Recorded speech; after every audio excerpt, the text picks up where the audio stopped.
Donc je reprends et je termine l'histoire du jugement de Paris.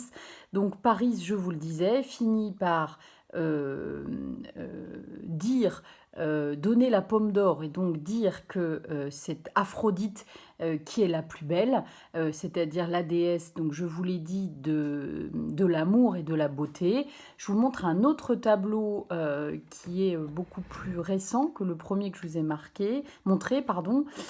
Voilà, un autre, mais on voit bien aussi, hop, voilà. Donc là, on voit bien le résultat finalement, on voit bien Paris qui est montré enfin, est mis en valeur parce que il est en rouge, hein, et puis on voit que c'est un tableau beaucoup plus moderne puisqu'il porte un bonnet phrygien sur le crâne. Donc, pour dire que cet épisode de la mythologie, ben, il est très célèbre, très connu, et comme je vous le disais, il a été repris dans de nombreux tableaux, dans de nombreuses œuvres très célèbres. Et là, donc, en l'occurrence, on a au centre du tableau, vous la voyez bien, la pomme d'or, hein, qui est particulièrement centrale et qui est justement l'objet même du problème qui a lieu au départ. C'est Paris donc qui la donne à Aphrodite. Aphrodite qui est particulièrement belle. Vous voyez, elle est nue parce que les Grecs n'ont pas peur de représenter la nudité. Hein, on représente les corps tels qu'ils sont. Donc elle est très belle, ce personnage d'Aphrodite. Elle est dans une position d'ailleurs très sensuelle. Et Paris, donc mis en valeur avec le rouge qu'il a tout autour de lui, tend la pomme, accepte que ce soit elle qui ait gagné.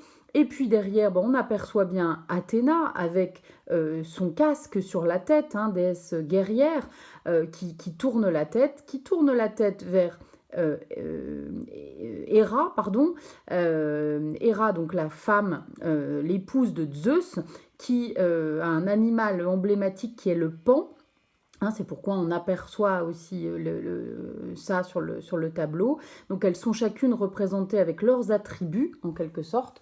Et donc Paris donne la pomme à Aphrodite. Et donc en échange de ça, eh ben, il va obtenir ce qu'il voulait, c'est-à-dire qu'il va obtenir le fait de pouvoir avoir la plus belle femme de l'époque pour lui, Hélène. Et donc il va se rendre à Sparte, chez le roi Ménélas, qui est un roi grec. Il va être reçu très bien au départ parce que Ménélas le reçoit sans savoir quelles sont évidemment ses intentions. Et puis aidé par les déesses et par le pouvoir conféré par la déesse, ben, finalement il va réussir à enlever Hélène. On appelle l'enlèvement d'Hélène. Il l'enlève, il la ramène chez lui à Troie. Et au départ, quand Ménélas découvre finalement que sa femme a été enlevée, il comprend assez vite que c'est Paris qui l'a emmenée.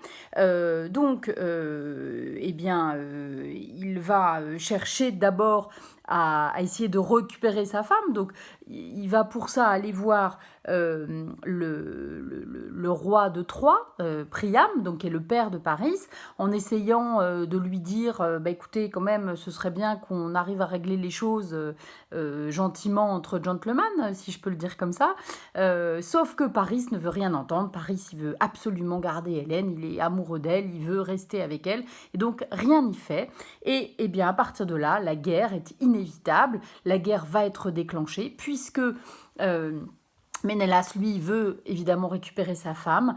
Il y a un serment qu'il a fait parce que Hélène étant la plus belle femme, elle était convoitée par tous les rois grecs et ils avaient fait une sorte de serment entre eux en disant si un jour il lui arrive quelque chose, eh bien tous les rois grecs se ligueront les uns avec les autres pour aider Hélène et venir au secours d'Hélène. Donc tous les rois grecs vont aider finalement Ménélas. C'est pour ça qu'ils vont tous partir en guerre. Ils vont tous partir à Troie pour essayer de récupérer Hélène.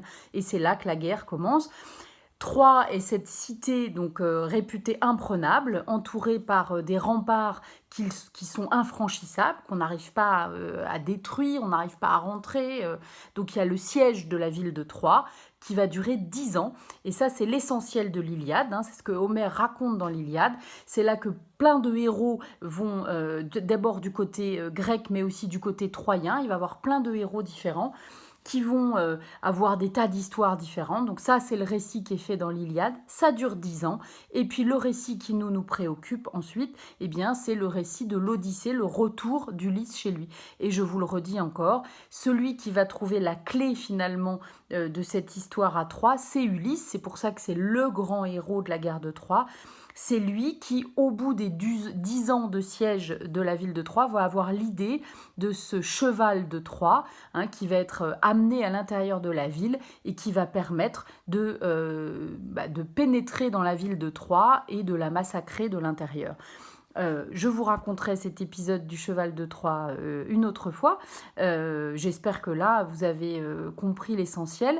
Et puis, j'espère qu'on aura l'occasion d'aller ensemble, une fois ce confinement terminé, au Musée des Beaux-Arts de Dijon, puisque au Musée des Beaux-Arts, on a une très belle œuvre, on a un très joli tableau qui nous montre cette histoire de la pomme de la discorde, qui est une sorte de portrait. On voit bien les 3 déesses, l'une à côté de l'autre. On les voit plutôt avec un plan sur leur visage, une sorte de portrait, et on a la pomme qui est au milieu et qui nous montre bien ça au Musée des Beaux-Arts. Voilà. Écoutez, à bientôt. Bonne journée.